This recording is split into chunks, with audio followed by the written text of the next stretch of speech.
할렐루야. 오늘도 예배 나오신 모든 여러분들 환영하고 축복합니다. 우리 함께 오신 분들 향해서 이렇게 축복했으면 좋겠는데요. 주님의 사랑과 평강이 당신과 함께 하기를 축복합니다. 이렇게 한번 축복할까요? 주님의 사랑과 평강이 당신과 함께 하시기를 축복합니다. 아멘.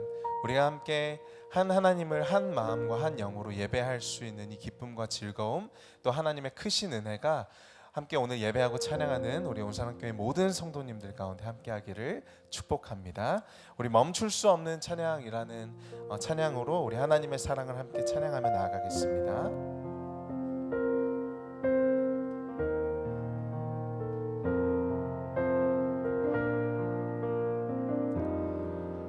멈출 수 없는 사랑 주소서, 끊을 수 없는 사랑 주소서. 십자가에 달린 주님 계시니 그 누가 이 사랑 끊으리. 멈출 수 없는 사랑 주소서, 사랑 주소서. 주께서 주신 비전 그 말씀이 있으니 주가 명하신 이 길 걸어가리. 주님의 나라 영원하며 주님의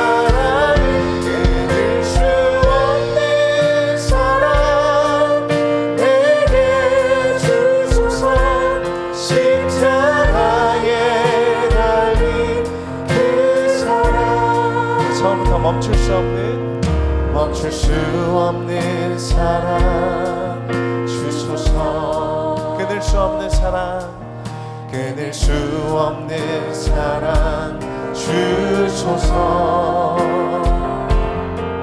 십자가에 달린 주님 계시니 그 누가 이 사랑 끊으리. 멈출 수 없는 사랑, 멈출 수 없는 사랑 주소서. 끊을 수 없는 사랑 주소서. 주께서 주신 비전 그 말씀이 있으니 주가 명하신 이 길 걸어가리.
하나님은 영이시니 예배하는 자가 영과 진리로 예배할지니라.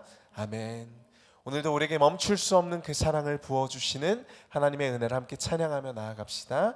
만왕의 왕 내 주께서 함께 찬양하겠습니다.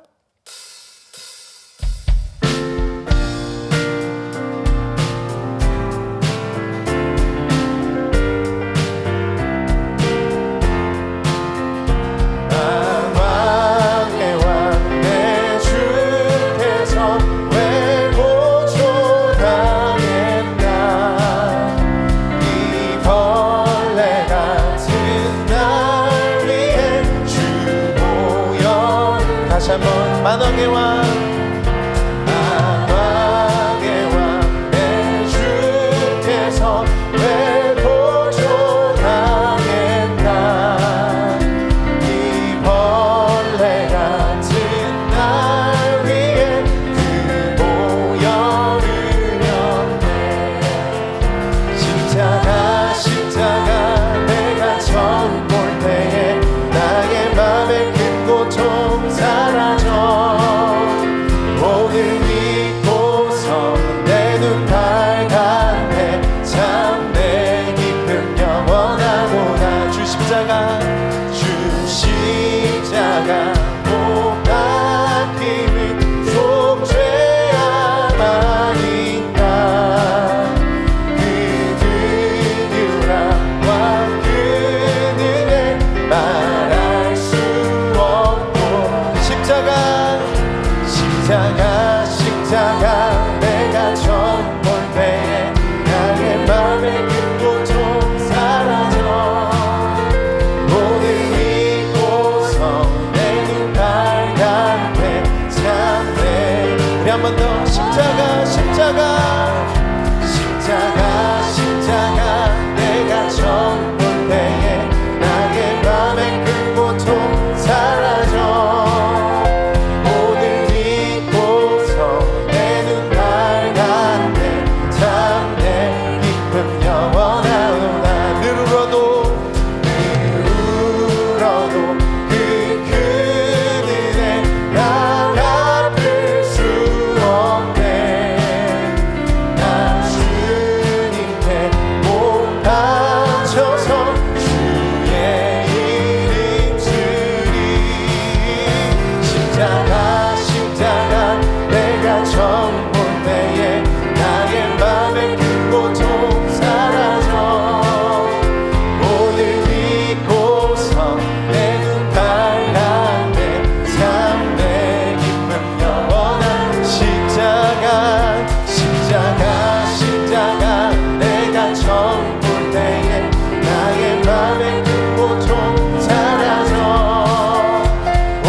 그 시간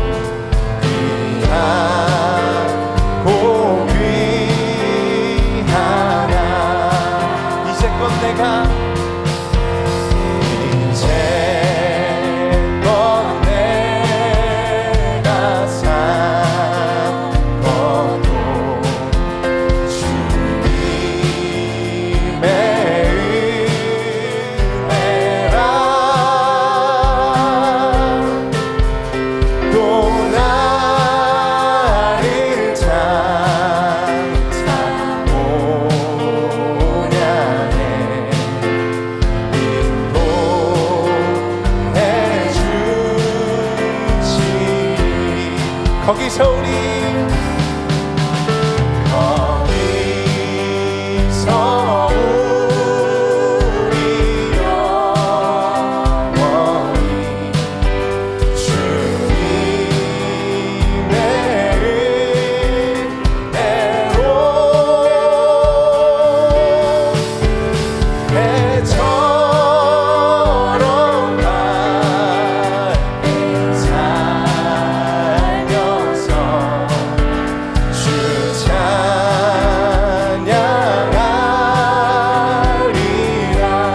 우리 영원히 거기서 우리 영원히 주님의 은혜로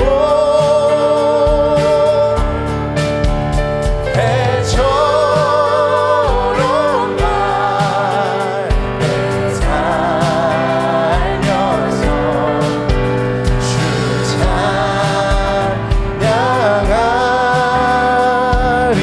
찬양하리라. 나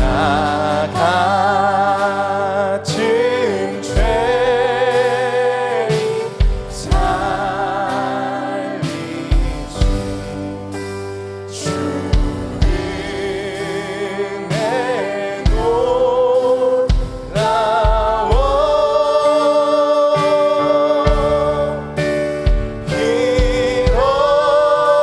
잃었던 생명 찾았고 광명을 얻었네. 잃었던 생명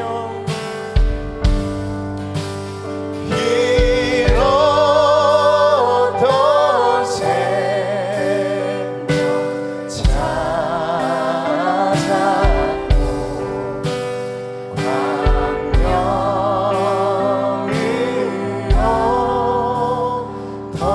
얻었네. 우리에게 새 생명과 은혜 허락하신 주님께 영광의 박수 올려드립시다.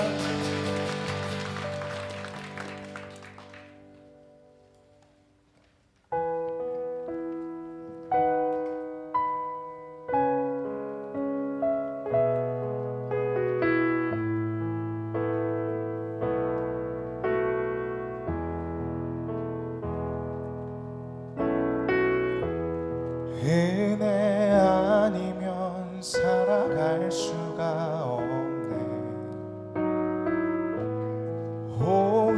호흡마저도 다 주의 것이니 세상 평안과 위로 내게 없어도 예수 오직 예수뿐이네.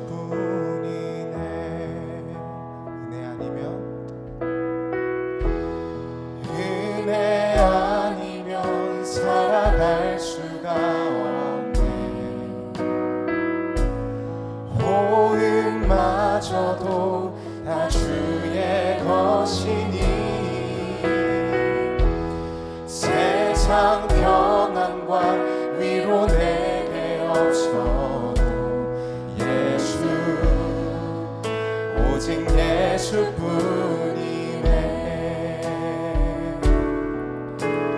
크신 계획 다 볼 수도 없고 작은 고난에 지쳐도 주께 묶인 나의 모든 삶 버티고 견디게 하시네.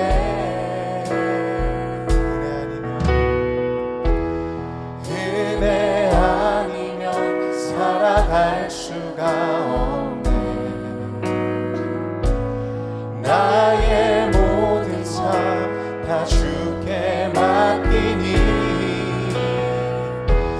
참된 평안과 위로 내게 주신 주 예수 오직 예수뿐이네. 처음부터 고백할까요? 은혜 아니면 살아갈 수가 없. 호흡마저도 다 주의 것이니 세상 평안과 위로 내게 없어. 예수 오직 예수뿐이네. 그 신계획 다 볼 수도 없고 작은 고난에 지쳐도 주께 묻기 나의 모든 삶 버티고 견디게 하시네. 그 신계획 다 볼 수도 없고 작은 고난에 지쳐도 주께 묻기 나의 모든 삶 버티고 견디게 하시네. 은혜 아니면 살아갈 수가 없. 나의 모든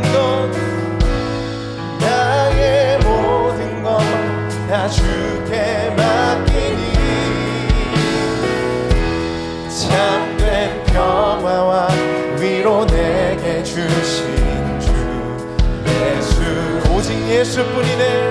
예수뿐이 그 신계획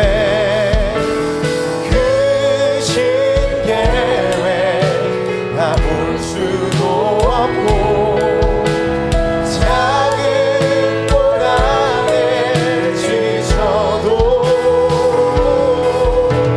주께 묻기 나의 모든 삶 버티고 견디게 하시네.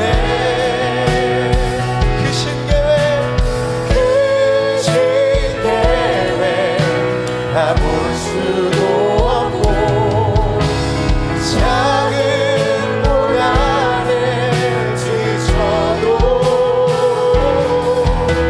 주께 묻기 나의 모든 삶 버티고 견디게 하시네.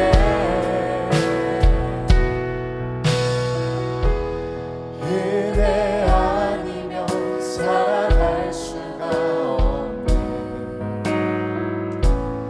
나의 모든 것 다 주께 맡기니 참된 평안과 위로 내게 주신 주 예수 오직 예수뿐이네. 예수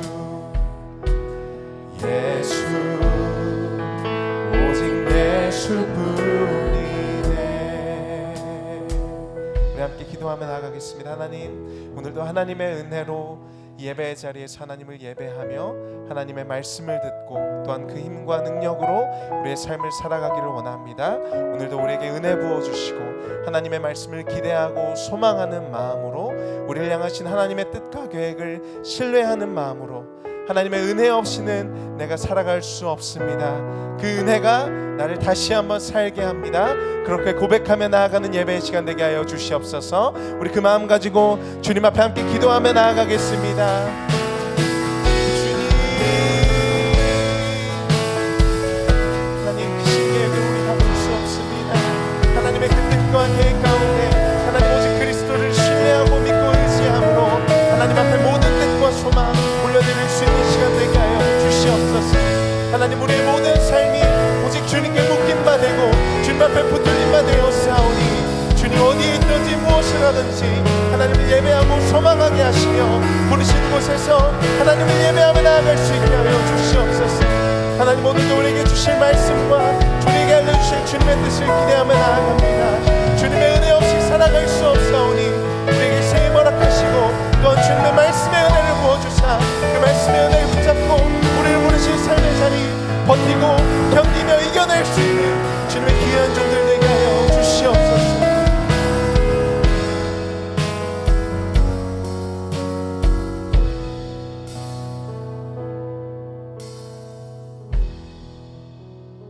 만물을 창조하시고 늘 새롭게 하시는 하나님 아버지, 은혜와 사랑을 감사합니다.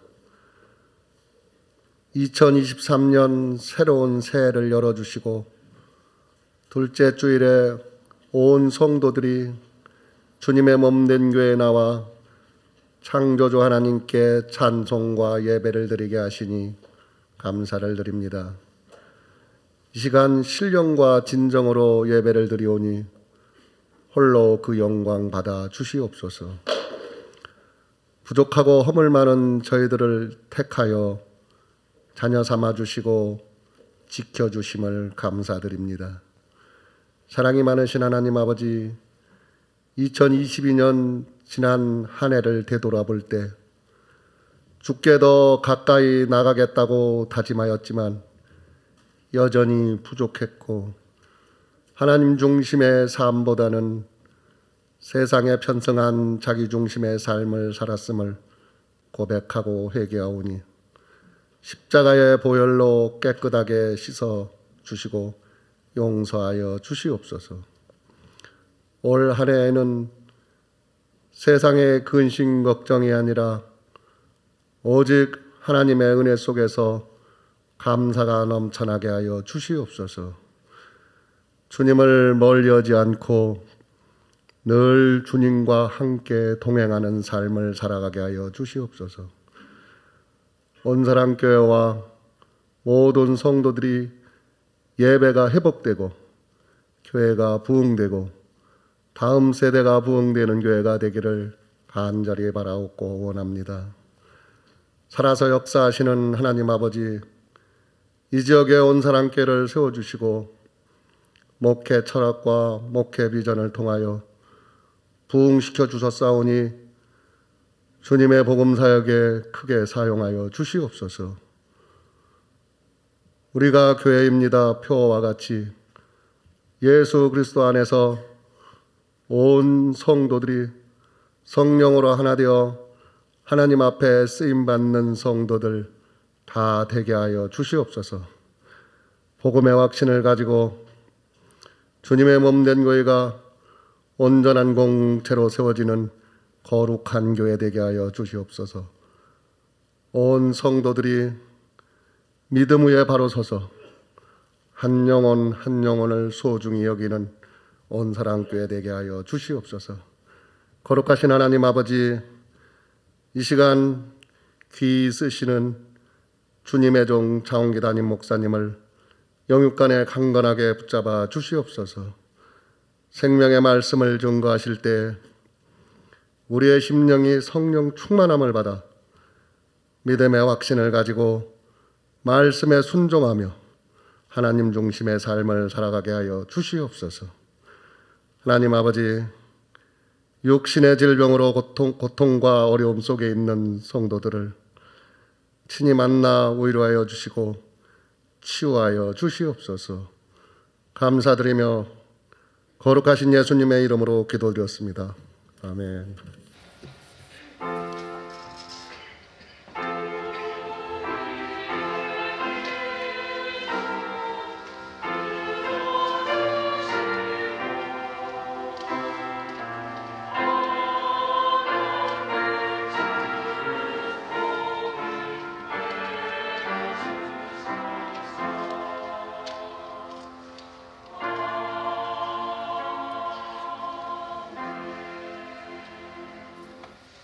오늘 주실 말씀 함께 보겠습니다. 누가복음 10장 30절에서 37절 말씀입니다.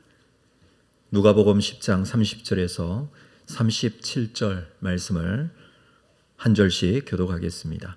예수께서 대답하여 이르시되 어떤 사람이 예루살렘에서 여리고로 내려가다가 강도를 만나매 강도들이 그 옷을 벗기고 때려 거의 죽은 것을 버리고 갔더라.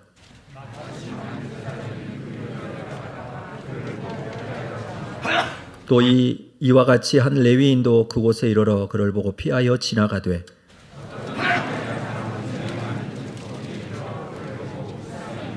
가까이 가서 기름과 포도주를 그 상처에 붓고 싸매고 자기 짐승에 태워 주막으로 데리고 가서 돌보아 주니라.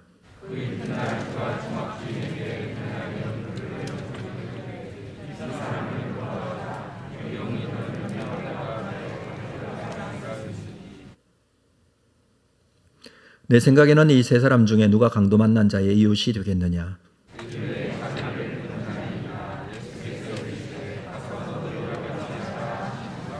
아멘. 준비하신 헌금 하나님께 드리겠습니다.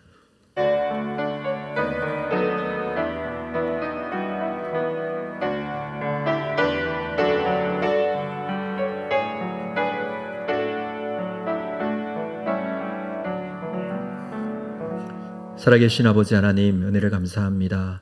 한 주간 주님 앞에 살면서 주신 감사의 제목들을 담아 감사헌금으로 소득의 10분의 1을 구별한 11조 헌금으로 여러 가지 목적 헌금으로 하나님께 나아갑니다. 이 헌금 위에 담긴 신앙의 고백을 받으시고 주의 나라 그 영광을 위하여 쓰임받는 우리의 삶이 되기를 원합니다. 주께서 우리를 붙들고 한 해 동안 하나님의 역사를 이루어 가실 줄로 믿습니다. 그렇게 쓰임받고 하나님의 영광이 드러나고 우리에게는 더 큰 은혜와 감사가 있는 삶으로 인도해 주실 줄로 믿습니다. 감사하고 예수님의 이름으로 기도합니다. 아멘. 2부 찬양대 찬양이 있겠습니다.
네, 귀한 찬양 감사합니다. 우리 교회 소식 나누겠습니다. 주보에 있는 내용 여러분 함께 확인해 주시기를 바랍니다.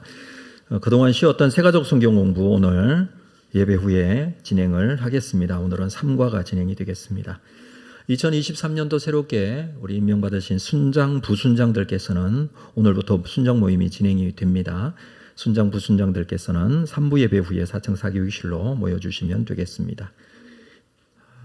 2023년 일꾼 추가 임명합니다. 영화부 교사의 박미정, 3부 찬양팀 싱어의 이수진, 2부 자막의 임지혜, 수요 중보기도팀의 양은숙, 이옥순 한 해 동안 충성해 주시기를 바랍니다. 다음 주일은 사랑방 개강 예배로 하나님께 드리도록 하겠습니다. 3부 예배 시에 모이도록 하겠는데요. 지난주에 우리 2023년 사랑방 편성표를 여러분 주보에 넣어드렸는데 이 편성된 대로 다음 주 3부 예배 때는 교구별 그리고 사랑방별로 참석해 주시면 되겠습니다. 이번 사랑방 개강 예배 때 새롭게 편성된 사랑방별로 모임을 갖고 또 올해는 태신자 작정도 사랑방별로 좀 진행을 하도록 하겠습니다. 참고해 주시기를 바랍니다. 우리 새해가 되었는데 우리 새롭게 구성된 교육자들과 함께 오늘부터 교육자 수련회가 있습니다. 오늘 모든 모임을 마친 이후에 우리 교육자들이 2박 3일 동안 MT를 좀 하도록 하겠습니다. 위에서 기도해 주시고 교육자들이 팀워크가 좀 잘 맞아야지 또 교회를 잘 섬길 수 있을 줄 압니다. 잘 돌아올 수 있도록 위에서 기도해 주시면 감사하겠습니다. 우리 24사랑방의 김보라 집사님의 시부께서 하나님의 부르심을 받고 장례가 있었습니다. 장례를 마쳤는데 슬픔을 당한 가정에 하나님의 위로가 있도록 위해서 기도해 주시면 감사하겠습니다. 우리 교회에 그동안 사역하다가 사임하였던 오신성 전사님 광고 드린 대로 지금 공익 근무를 하고 있는데 지난주 중에 겸직 허가를 받았습니다. 그래서 이번 주부터 사역을 또 시작을 하게 되었습니다. 찬양 사역 중심으로 파트 사역을 진행을 하시는데 위해서 기도해 주십시오. 따로 인사는 하지 않겠습니다. 너무 자주 인사하면 또 부끄러우니까 여러분 개인적으로 인사해 주시면 감사하겠습니다. 자, 오늘은 광고 드린 대로 신앙작정주일로 우리가 함께 지키고자 합니다. 여러분께 나눠드린 신앙작정서 이렇게 주보에 같이 드렸는데요. 이게 꺼내주시고 온사랑교회 2023년 신앙작정서라는 부분을 좀 펴주시기를 바랍니다. 오늘은 새해 둘째 주일인데 우리의 신앙을 작정하겠는데 첫 번째 예배작정을 보겠습니다. 아버지께 참되게 예배하는 자들은 영과 진리로 예배할 때가 오나니 곧 이때라. 아버지께서는 자기에게 이렇게 예배하는 자들을 찾으시느니라. 자, 그 아래 보시면 하나님께서는 사람을 부르셔서 먼저 예배자로 만드시고 그 후에 일하는 자로 만드십니다. 2023년도에 더욱 하나님께 가까이 나아가는 예배자가 되었으면 합니다. 우리가 예배드리지 않고 하나님 앞에 일하면 사고가 납니다. 예배드리지 않고 예배의 은혜가 없이 봉사할 수 없습니다. 그래서 우리에게 예배는 신앙의 가장 핵심적인 부분이죠. 예배 작정. 그리고 두 번째 헌금 작정. 마태복음 9장 35절 우리 같이 읽을까요? 시작. 예수께서 모든 도시와 마을에 두루 다니사 그들의 회당에서 가르치며 천국 복음을 전파하시며 모든 병과 모든 약한 것을 우리 교회의 목회 철학과 목회 비전의 기준이 되는 말씀인데 이것을 이루기 위해서 목적 헌금을 진행하겠습니다. 작은 헌신을 통해서 하나님 나라가 이 땅에 세워지기를 소망합니다. 특별히 2023년도에는 우리 선교지에 후원하는 부분을 2배로 늘리려고 합니다. 그래서 여러분들의 적극적인 헌신과 참여가 필요합니다. 선교헌금 특별히 기억해 주시고요. 양육교육 과정 작정입니다. 너는 진리의 말씀을 옳게 분별하며 부끄러울 것이 없는 일꾼으로 인정된 자로 자신을 하나님 앞에 드리기를 힘쓰라 라고 했습니다. 우리 교회 제자 삼는 공동체로 제자훈련 작정은 작년 연말에 우리가 함께 했고요. 이번에는 양육과 교육 좀 구분이 되죠. 제자는 훈련이고요. 이건 양육이고 교육입니다. 그래서 양육과 교육 과정은 여러분 필요한 대로 그렇게 신청하셔서 받으시면 되는데 양육 과정들이 뒤에 나와 있는데 함께 보도록 하고요. 네 번째는 성경 통독 작정입니다. 주의 말씀은 내 발의 등이요 내 길이 빛이니이다. 성경 통독을 작정하도록 하겠습니다. 자, 넘겨서 뒤쪽에 한번 볼까요? 예배 작정이 있고요. 예배는 지금 내가 드리고 있는 걸 체크하는 게 아니고 내가 앞으로 이렇게 예배 드리겠다. 2023년도에는 지금까지는 주일 예배밖에 못 드렸는데 내가 수요 예배나 금요 기도에도 참여하겠다. 이건 본인을 위한 작정입니다. 조금 더 하나님 앞에 가까이 세워진 우리 교회 공동체를 세워가기 위해서 여러분 주일 예배만 참여하지 마시고 또 예배에 적극적으로 참여하는 것이 필요합니다. 특별 새벽 기도회나 새벽 기도회도 작정해 주시고요. 헌금 작정. 11조 헌금은 소득의 10분의 1을 구별하여 11조로 드리는 건데 성교 헌금, 건축 헌금, 장학 헌금, 구제 헌금은 목적 헌금대로 사용이 되어집니다. 여러분 드리는 헌금이 다 구분이 있죠. 11조 같은 경우는 교회 경상비로 사용이 되어지고요. 성교 헌금은 성교에 사용이 되어집니다. 그리고 건축이나 장학이나 구제 헌금도 그 부분에 사용되어지는 것입니다. 헌금 내용에 체크를 하시면 됩니다. 그러면 헌금 봉투를 여러분께 나누어 드리도록 하겠습니다. 작정된 헌금 봉투를 나누어 드리면 여러분들이 받으시고 헌금을 처음 하시는 금액이 작정 헌금이 됩니다. 그렇게 진행을 하시면 되겠습니다. 양육 교육 과정을 볼까요? 큐티학교, 백일 성경 일독학교, 교리대학, 구약성경대학, 신약성경대학이 있습니다. 이 시간은 주일 오후 시간입니다. 시간을 따로 만드는 게 아니라 주일 오후 시간에 함께 하고자 합니다. 저희 교회는 3부 예배까지 드리고 오후 예배가 따로 드려지지 않습니다. 이유는 이런 양육 과정, 제자 훈련 과정들을 이 시간에 함께 하기 위함입니다. 100일 성경 일독학교 우리 3부 예배 후에 2시 반쯤에 본당에 모여서 진행을 합니다. 이건 성경 일독을 하는 것입니다. 1년에 상반기 한 번, 하반기 한 번, 2번 진행을 하고 이 학교에 참석하시면 성경 통독 2번을 하실 수가 있습니다. 그래서 여기에도 여러분의 작정이 필요하고요. 더 이상 하실 분은 성경 통독 작정에 오른쪽에 더해 주시면 되겠습니다. 큐티 학교는 4에서 5주 동안 단기간에 진행하는 학교입니다. 큐티를 하기 위해서 필요한 부분을 좀 강의를 통해서 우리가 함께 하도록 하겠습니다. 교리대학도 1년 동안 진행이 되겠습니다. 그리고 구약성경대학도 신약성경대학도 1년이 진행이 됩니다. 이런 부분이 필요하신 부분들 여러분 주일 오후에 2시 반에서 3시 정도가 될 것 같은데 교회에 모여서 이런 과정들을 공부하시면서 성경을 알아가고 교리에 대해서 알고 말씀을 더 가까이 하는 그런 한 해가 되었으면 좋겠습니다. 아래쪽에 꼭 이름을 적으셔야 합니다. 이것을 수집하는 사람은 그렇게 영안이 뛰어난 사람이 아니어서 누가 적었는지 이름 적지 않으면 모릅니다. 그러니까 이름을 꼭 적어주시고요. 자, 체크하도록 하겠습니다. 믿음으로 신앙으로 작정하는 시간입니다. 그 누가 무슨 점검을 하거나 검사를 하지는 않습니다. 여러분 개인이 자기 자신에게 작정하는 것입니다. 하시면 신앙에 유익이 있고 우리 교회 공동체를 세워가는 일에도 굉장히 큰 힘이 되고 또 은혜가 됩니다. 우리 함께 동참해 주시기를 바랍니다. 볼펜이 필요하신 분은 볼펜 말씀하시면 드리고요. 또 적으신 분은 지금 안내위원들에게 내주시기를 바랍니다. 네. 간곡히 부탁을 드립니다. 우리 모두는 온사랑교회 성도들입니다. 그래서 원래 한 해 목표가 우리가 교회입니다. 여기 지금 우리 안에 있는 여기 우리가 교회이죠. 우리 모두가 교회입니다. 그래서 여러분들이 말씀하실 때 이 교회는 이상하다. 이 교회는 이렇다. 이 말보다는 우리 교회는 이렇다. 이렇게 말씀하시는 게 필요합니다. 그 말은 무슨 말이냐 하면 우리 모두가 온사랑 교회 교인이다라는 것입니다. 그래서 교인으로서 우리가 신앙을 작정하며 주님의 교회를 잘 세워나갔으면 좋겠습니다. 이렇게 동참해 주시고요. 혹시 좀 고민이 된다 하시는 분이나 가족과 의논을 하셔야 될 분들은 충분히 의논하시고 이름을 적으셔서 헌금함에 넣어주시면 저희들이 수집을 해서 참고하도록 하겠습니다. 네, 2부 예배에 오신 모든 분들 정말 사랑하고 축복합니다. 우리 앞뒤 좌우로도 서로 한번 인사하도록 하겠습니다. 반갑습니다. 사랑합니다. 축복합니다. 네, 오신 모든 분들 주의 이름으로 환영하고 축복합니다. 사랑합니다. 자, 오늘 말씀을 이어서 바로 나누도록 하겠습니다. 말씀의 제목은 같이 읽겠습니다. 시작.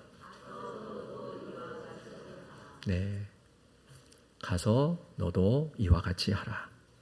자, 오늘 말씀은 선한 사마리아인의 비유입니다. 우리가 너무 잘 알고 있는 교회를 다니지 않더라도 알고 있는 그런 내용의 말씀입니다. 이 말씀을 좀 나누기 전에 우리가 지금 누가복음을 나누기 위해서 다시 연말 연시에 누가복음을 잠시 떠났다가 돌아왔는데 예수님께서 지금 예루살렘으로 사명을 감당하기 위해서 가고 계십니다. 지금 상황이 그렇습니다. 자, 이런 상황에서 예수님께서 비유로 말씀하시는 내용을 오늘 읽었는데 선한 사마리아인의 비유는 누가복음에만 있습니다. 사복음서 중에 누가복음에만 있습니다. 누가복음의 비유가 앞쪽에 잘 등장하지 않아서 우리가 8장에서 씨 뿌리는 자의 비유를 함께 나누었고요. 자, 오늘 두 번째 비유가 등장하죠. 선한 사마리아인의 비유입니다. 누가복음에만 나오는 이 선한 사마리아인의 비유는 누가복음의 입장에서 읽어야 이해가 되는 부분이 있습니다. 누가복음은 누가가 기록했는데 이 복음서를 기록하여 읽게 한 대상은 유대인만 이 말씀을 읽을 것으로 기대하고 기록하지는 않았습니다. 누가 자체가 이방인인 헬라인이고 그의 직업이 의사였고 그래서 독특한 나름대로의 관점이 있습니다. 우리가 누가복음을 보면서 앞에서도 충분히 나누었습니다만 누가복음에는 특별히 사회적 약자에 대한 배려와 관심이 많습니다. 그래서 가난한 자라든지 또는 그때 당시에 성차별이 심해서 여인에게 대한 관심이 많고 또 어린아이에 대한 관심이 많고 이렇게 이방인인 오늘 등장하는 사마리아인과 같은 유대인의 생각에서는 조금 더 배제되고 멀리하는 사람들에 대한 관심이 굉장히 많습니다. 그래서 이 관점에서 이 비유를 우리가 충분히 좀 볼 수 있어야 하죠. 선한 사마리아인의 비유는 이 비유를 주님께서 말씀하신 이유가 있습니다. 앞에 그 내용의 배경이 되는 부분을 먼저 좀 보고 말씀을 보겠습니다. 25절부터 말씀을 볼까요? 오늘 본문 25절 같이 읽겠습니다. 시작. 어떤 율법 교사가 일어나 예수를 시험하여 이르되 선생님, 내가 무엇을 하여야 영생을 얻으리까? 율법 교사가 예수님께 질문한 내용입니다. 무엇을 하여야 영생을 얻겠습니까? 이것은 무엇을 하여야 영생을 얻는다라는 말씀이죠. 그러니까 영생을 얻기 위해서 질문을 하는데 사실 이것은 시험하고자 율법 교사는 율법에 대한 전문가입니다. 율법은 이스라엘 백성들에게 있어서 가장 중요한 핵심적인 신앙의 내용들을 담고 있는 삶의 기준과 같은 것이죠. 자, 이 부분에 대한 전문가인 율법 교사가 예수님을 시험하고자 질문을 한 내용입니다. 예수님께서 뭐라고 대답하십니까? 26절 예수께서 이러시되 율법에 무엇이라 기록되었으며 내가 어떻게 읽었느냐? 율법에 기록된 내용이 무엇이냐? 왜냐하면 이 사람은 율법 교사이기 때문에 그렇습니다. 27절 볼까요? 대답하여 이르되 내 마음을 다하며 목숨을 다하며 힘을 다하며 뜻을 다하여 주 너의 하나님을 사랑하고 또한 내 이웃을 내 자신과 같이 사랑하라 하셨나이다. 이 대답은 대답 자체로서는 완벽한 대답 같아요. 구약에 있는 율법을 요약하면 이렇게 말할 수 있거든요. 신명기 6장 5절에 있는 너는 마음을 다하고 뜻을 다하여 하나님의 힘을 다하여 내 하나님 여호와를 사랑하라라는 말씀이 있고 레위기 19장 18절 하반절에 보면 내 이웃 사랑하기를 내 자신과 같이 사랑하라라는 말씀이 있어요.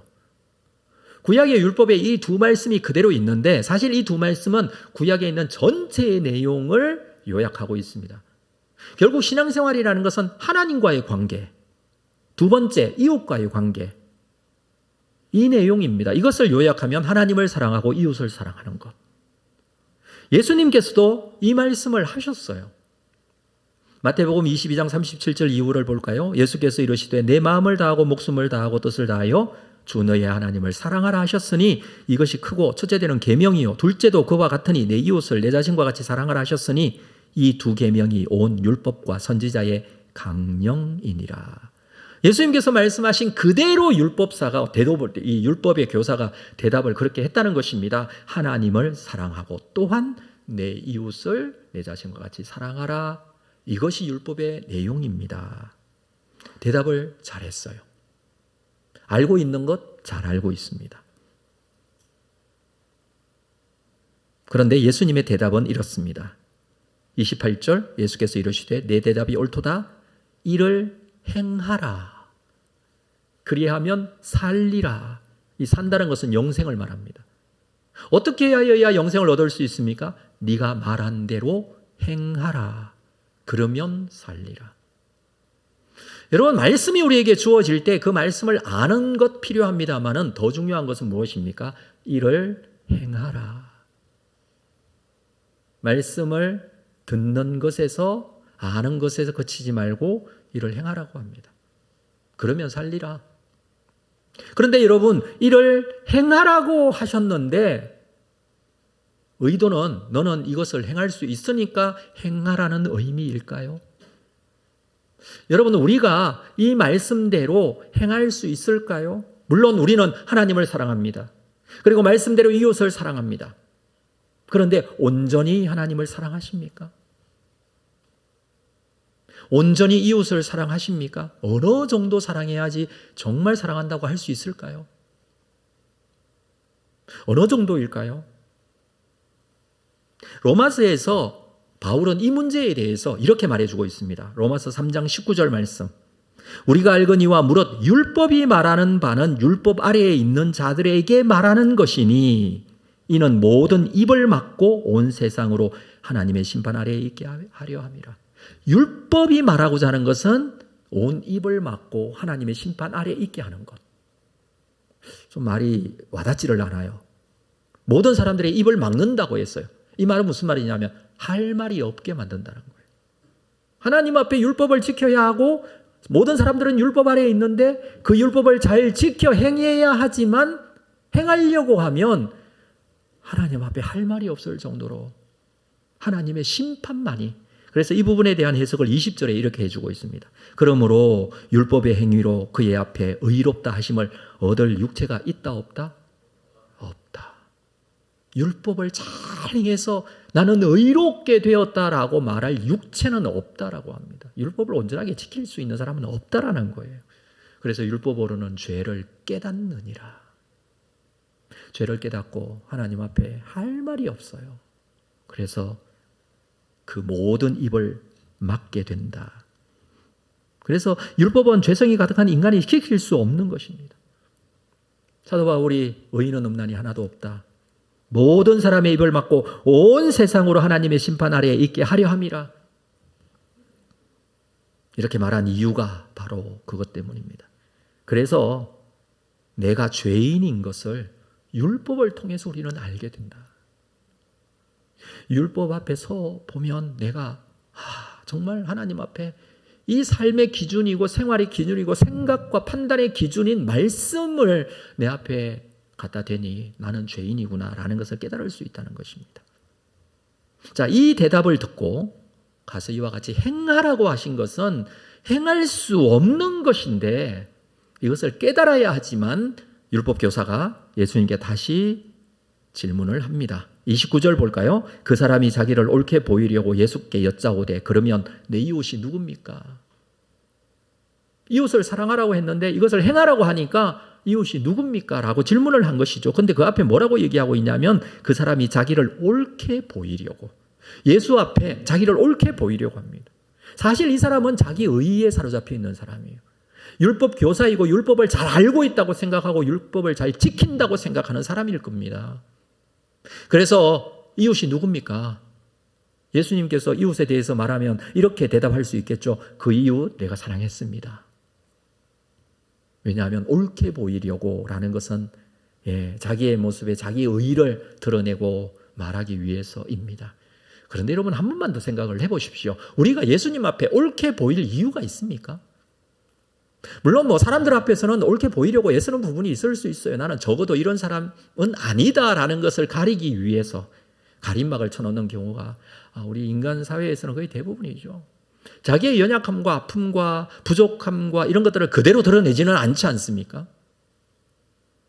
웬만하면 좀 가리고 살려고 하지 않습니까? 그런데 예수님 앞에는요, 예수님 앞에도 그럴 필요는 없어요. 예수님께서는 이미 다 알고 계세요. 우리 연약함을 너무나 잘 알고 계세요. 그래서 있는 모습 그대로 예수님께 나아가는 것입니다. 그게 필요한 것이지, 예수님 앞에 내가 조금 더 나는 열심히 하는 사람입니다. 나는 뭐 잘하는 사람입니다. 나는 이것까지 하는 사람입니다. 이런 거 드러낼 필요 없어요. 그냥 있는 모습 그대로예요. 율법교사는 어떻게든지 자기의 의의를 드러내려고 합니다. 그래서 옳게 보이려고, 이웃이 누굽니까? 나는 지금까지 그 이웃을 사랑했습니다. 이 말 하고 싶은 거예요. 하나님 사랑했느냐? 하나님 사랑했습니다. 지금 누구보다도 나는 하나님 사랑한다고 할 수 있습니다. 이웃을 사랑했느냐? 누구보다도 이웃을 사랑한다고 할 수 있습니다. 이 입장에서 이 대답을 하고 있는 것입니다. 그래서 자기를 옳게 보이려고. 그런데 한 가지 맹점이 있습니다. 왜냐하면 유대인들이 생각하는 이웃은 유대인에 한정됩니다. 유대인인 아닌 다른 사람은 이웃이 아니라고 생각해요. 대적자이고 죄인이라고 생각해요. 특별히 이방인들 너무 싫어하고, 이방인들보다도 우리 하나님 앞에 구원받은 선민인 유대인에 하나님의 구원이 있다라고 제한적으로 생각하기 때문에 이방인은, 우리 갈라디아서 말씀을 나눌 때도 나누었지만 이방 죄인이라고 그래요. 그런데 이 사람들이 이방인보다도 더 싫어하는 사람이 있어요. 그게 누구냐 하면 사마리아 사람이에요. 그래서 오늘 본문에 사마리아 사람이 등장하는 거예요. 예수님께서 사마리아인 이야기를 하시는 것입니다. 율법교사가 묻는 이 이웃에 대한 말씀을 예수님께서 하시죠. 오늘 본문, 우리가 읽었던 본문부터 한번 볼까요? 30절 말씀 보겠습니다. 예수께서 대답하여 이르시되, 어떤 사람이, 이렇게 비유로 지금 말씀을 시작하십니다. 예루살렘에서 여리고로 내려가다가 강도를 만나매 강도들이 그 옷을 벗기고 때려 거의 죽은 것을 버리고 갔더라. 예루살렘은 높은 곳에 있고 여리고는 낮은 지역이에요. 지역적으로 그래요. 그래서 예루살렘에서 여리고로 내려갑니다. 예루살렘은요, 올라가요. 지역적으로 높기 때문에 그렇게 표현을 하는 것인데, 자, 여기에 여리고로 내려가는 길, 이 길이 위험한 지역이었다고 합니다. 그때 당시에 이 지역에 대한 이야기를 하면 모든 사람들이 다 이해하고, 아, 그래, 그렇지, 그 지역은 그랬지, 이런 지역이에요. 강도가 많이 출몰하여 그 길의 별명이 피의 길이다라는 별명을 가지고 있을 정도였어요. 여러분, 우리가 살고 있는 이쪽 지역의 상도동, 상도역 사거리 지나면은 그 다음 역이 장승배기라는 역이, 왜 장승배기가 된 줄 아십니까?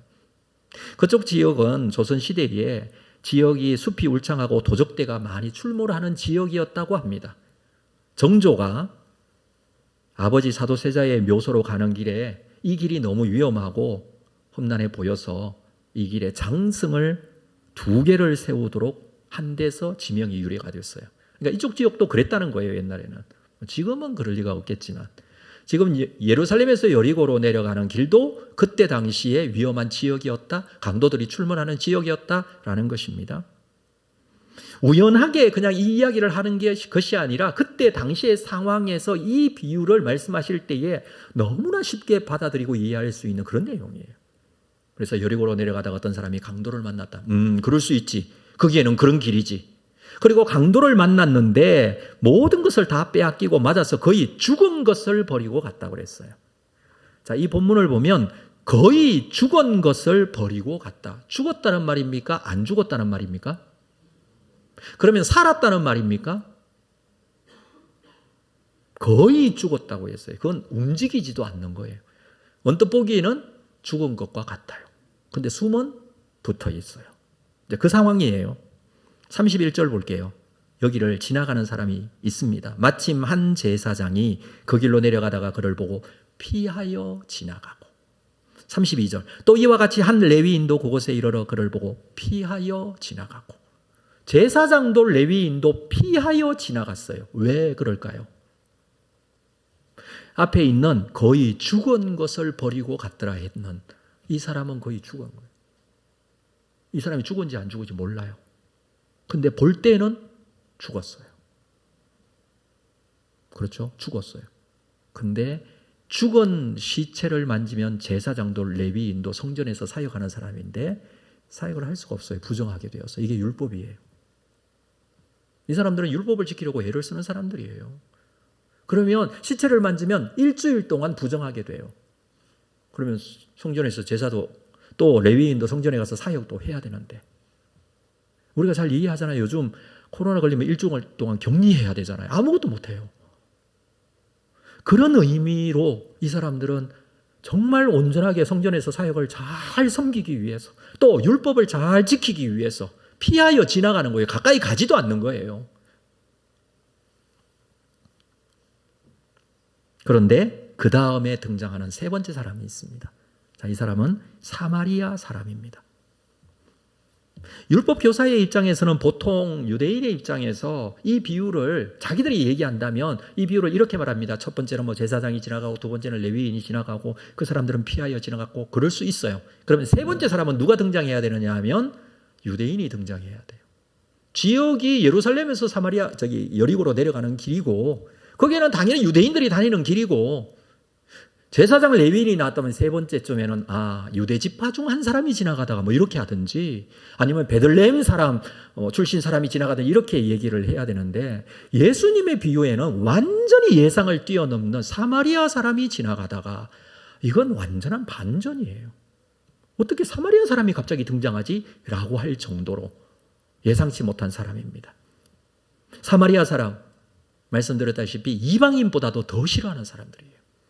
역사적인 이유가 있다고 말씀을 드렸었습니다. 남유다와 북이스라엘이 남북으로 나눠지고 난 이후에 북이스라엘이 멸망하면서 그곳에 혼혈인종이 생겼고 그 혼혈인종들이 이방의 우상들을 섬기기 시작했고 나중에는 그리심산에 따로 제단과 성전을 만들어서 예루살렘 성전에 유일한 성전인 예루살렘 성전에 나와서 예배하는 것이 아니라 자기들 나름대로 성전을 세워놓고 거기다가 우상을 갖다 놓고 섬기고 막 이렇게 하는 사람들이에요. 그러니까 종교적으로 영적으로 너무 싫어하는 사람이 사마리아 사람이에요.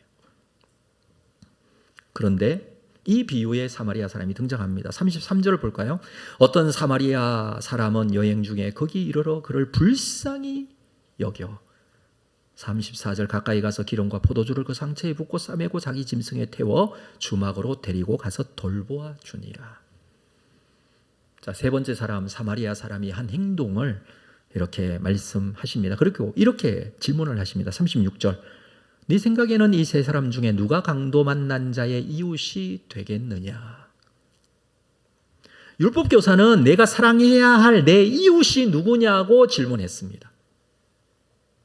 우리도 말씀을 생각하면 받은 바 하나님께서 나에게 주시고자 하시는 말씀이 무엇인지를 생각하면 이런 질문을 할 것 같아요. 내가 사랑해야 될 이웃이 누구인가? 우리도 오늘 말씀을 붙들고 생각하고 살아가야 될 삶의 기준이라고 생각할 수 있습니다.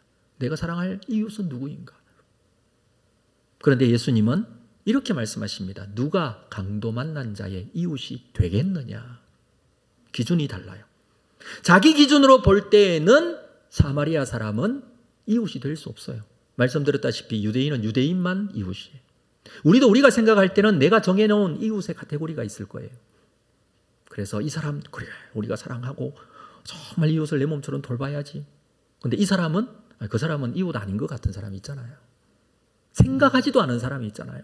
아예 생각 범주에 넣지도 않은 사람이 있잖아요. 그 사람이 유대인은 사마리아 사람이에요. 말씀을 적용하는 데 있어서 아예 염두에 두지 않는 사람이에요. 인간의 한계예요, 그게. 뭐 거기까지 생각할 여유도 없고 생각하지도 않아요. 근데 완전히 뒤집어 강도 만난 자의 비유를 들면서 누가 이웃이 되겠느냐 주님께서 말씀하십니다. 너의 이웃이 누군지를 찾기 전에 너가 강도 만난 자의 이웃이 되라라는 말씀이에요. 자, 37절 이 말씀 이르되 자비를 베푼 자니이다.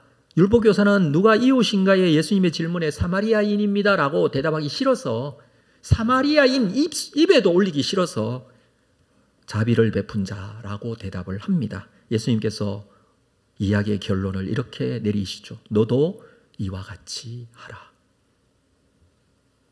이해가 잘 안 됩니다. 영생에 대한 질문을 시작했는데 너도 이와 같이 하라는 것은 자비를 잘 베풀어라 라는 말일까요? 그러면 영생을 얻을 수 있다는 말씀일까요?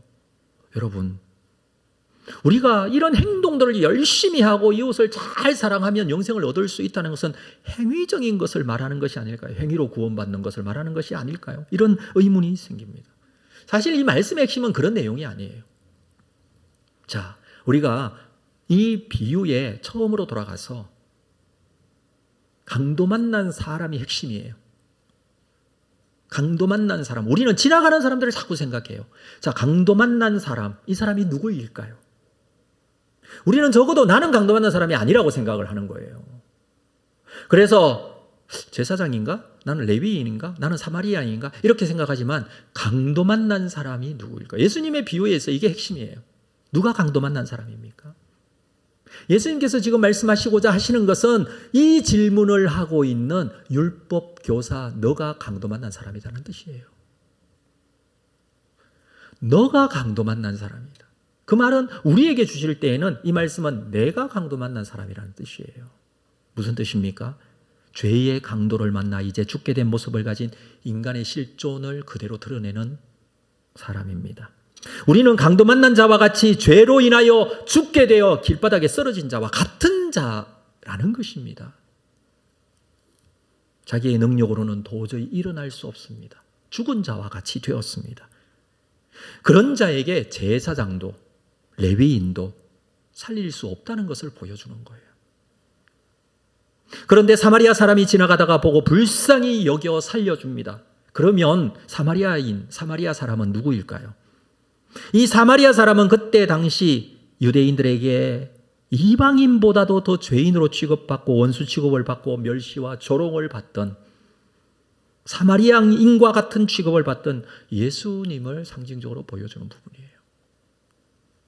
정리하면 강도 만난 자와 같은 나에게 예수님께서 사마리아 사람처럼 선한 이웃이 되어주셔서 나를 살려주셔. 내가 구원받고 강도 만난 자로 죽게 되었던 내가 살게 되었다는 내용입니다. 이웃을 내 몸과 같이 사랑하라 하신 것은 예수님께서 자기 몸을 십자가에 죽기까지 사랑하신 것을 의미합니다.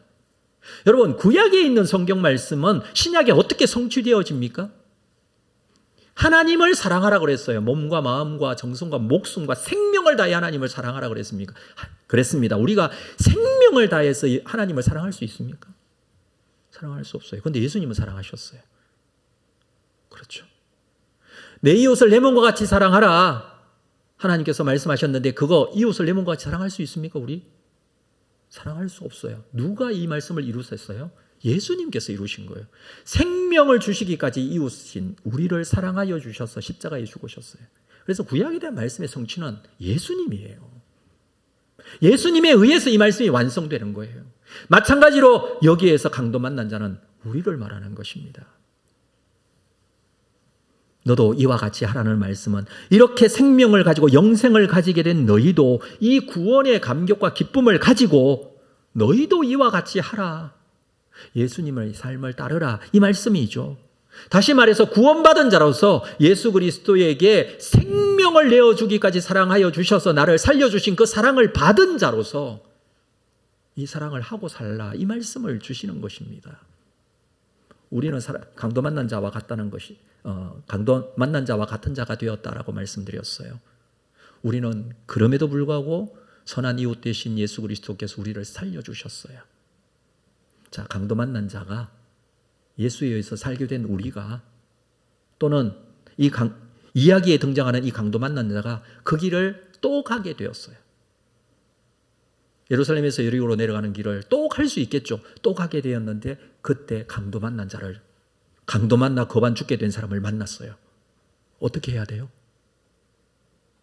제사장과 레위인처럼 그냥 지나가야 될까요? 아니면 자기가 강도 만났을 때 선한 사마리아인이 자기를 구해 주었듯이 구해 주어야 될까요? 어떻게 해야 될까요? 너희가 강도 만난 자였다면 여러분, 우리는 상식적으로 생각해도 이것은 강도 만난 자를 선한 사마리아인이 자기를 구해준 것 같이 그를 구해줄 겁니다. 그런 의미에서 너도 가서 이와 같이 하라라고 말씀하신 거예요. 저는 이 말씀에서 두 가지를 생각했습니다. 첫 번째는 뭐냐면 내가 강도 만난 자였다라는 사실을 인지하지 못하고 깨닫지 못하면 이 말씀은 의미가 없어져요. 우리가 이웃을 사랑하는 거 내 열심으로 하고 내가 가진 것으로 하고 말씀을 단순하게 깨닫는 것으로 한다는 거 불가능해요. 하나님께서 우리를 이렇게까지 사랑하시고 살려주셨어요. 죄의 강도를 만나고 우리 인생에 만나게 되었던 여러 어려움과 힘든 상황에서 도저히 구원받지 못하는 그런 인생 가운데 주님께서 찾아오셔서 우리를 살리시고 구원해 주셨습니다. 그 은혜가 내 속에 채워지고 그 은혜의 힘과 능력이, 그 사랑의 능력이 내 가슴 속에 채워질 때 그 에너지와 힘으로 그것이 고백되어질 때에 사랑할 수 있고 또 강도 만난 자를 만나면 그들을 구해줄 수 있고 내가 받은 은혜로 공급할 수 있는 것이죠. 사랑하는 성도 여러분, 주님의 교회를 이루고 우리가 교회입니다라는 주제로 우리 교회가 함께 해나가야 될 귀한 일들이 많이 있습니다. 그것에 대한 가장 기본적인 게 뭐냐 하면 하나님을 사랑하는 것이고 내 이웃을 내 몸과 같이 사랑하는 거예요. 선교도 마찬가지고 구제도 마찬가지고 여러분 이 모든 목적원금들이 다 마찬가지예요. 우리에게 구원받았음에 대한 확신과 믿음을 가지고 주께서 이루실 하나님 나라를 소망하면서 내가 강도 만난 자였지만 나 구원받게 되었습니다. 그래서 주님 나도 강도 만난 자들을 돕고 그들을 섬기며 사랑하고자 합니다. 왜 그렇습니까? 나를 구원해 주신 하나님의 사랑이 너무 크기 때문이죠. 이 사랑의 힘이 2023년도 올해 진행하며 주의 뜻을 이루는 힘이 되시기를 바라고 에너지가 되시기를 바라고 내 속에 채워진 삶의 원동력이 될 수 있기를 바랍니다. 이 신앙의 고백을 가지고 흔들리지 않는 믿음으로 하나님께 영광이 되고 주의 나라를 세워가는 일에 쓰임받는 여러분들이 다 되시기를 주님의 이름으로 축복합니다. 이 자리에서 다 일어나시겠습니다. 말씀 생각하시면서 이 찬양 드리겠습니다. 멈출 수 없는 사랑 주소서.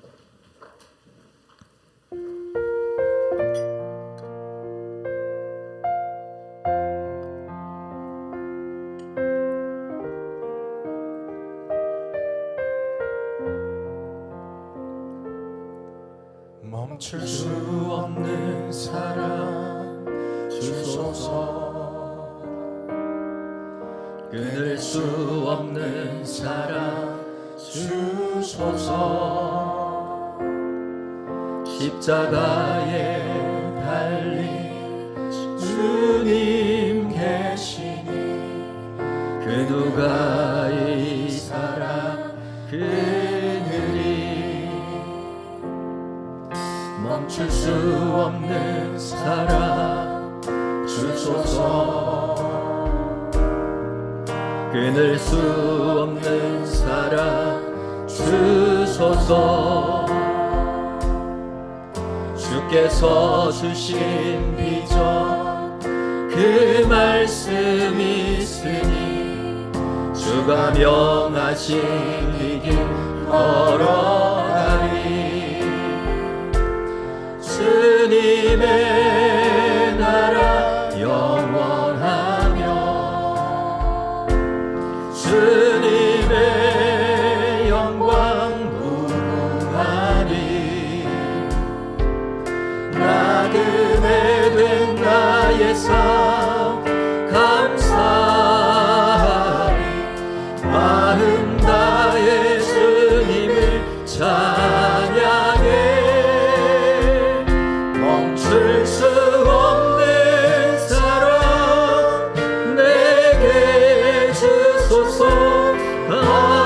아버지의 눈물 그 사랑을 끊을 수 없는 사랑 내게 주소서.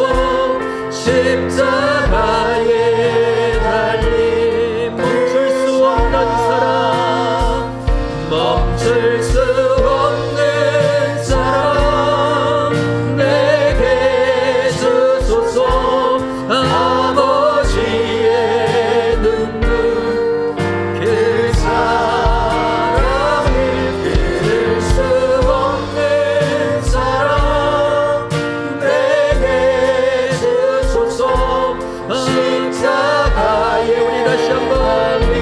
고백합니다.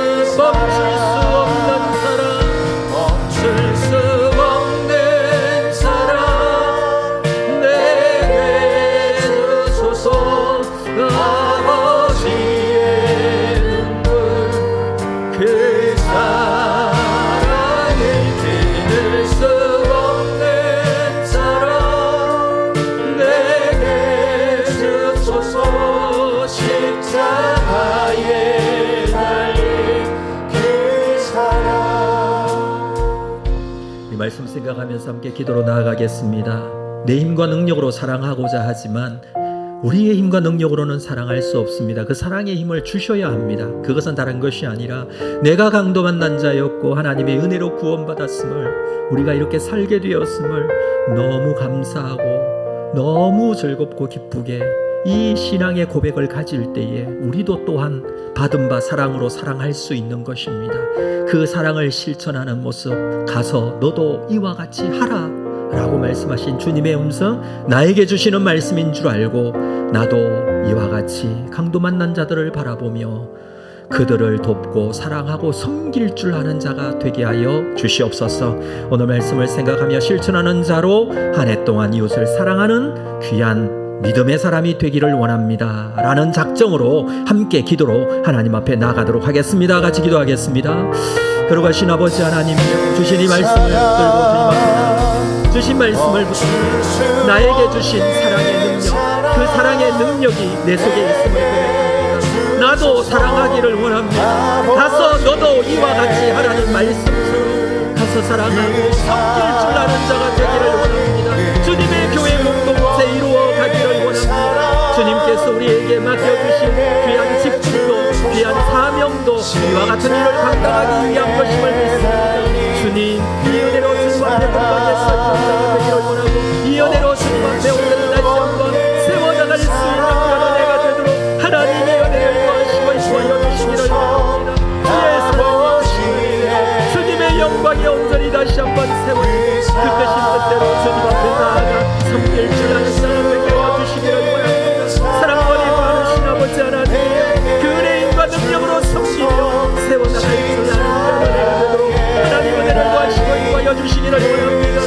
주여, 나에게도 이 멈출 수 없는 사랑을 주시고 예수 그리스도께서 우리에게 사랑하신 그 사랑, 나에게도 주시는 힘과 능력이 되게 하여 주시옵소서. 주님, 그 사랑의 능력, 그 은혜가 나의 삶이 되기를 원합니다. 나의 신앙의 고백이 되기를 원합니다. 주님, 은혜를 베풀어 주시옵소서. 그 사랑의 능력이 되게 하여 주시옵소서. 십자가에 달린 그 사랑, 십자가에 달린 그 사랑. 지금은 우리 주 예수 그리스도의 은혜와 하나님 아버지의 크신 사랑하심과 성령님의 교통위로 함께 역사하심이 주님 앞에 나와 예배하며 주신 말씀, 나에게 주시는 말씀인 줄 알고 가서 너도 이와 같이 하라는 말씀, 나도 가서 주님께서 이웃을 사랑하시고 십자가에 생명 내어주시면서 구원하여 주신 그 은혜를 받은 자답게 사랑하며 섬기며 하나님 나라를 이루어 가기를 소망하는 우리 모든 성도들 심령 위에 지금으로부터 영원토록 함께 있을지어다. 아멘.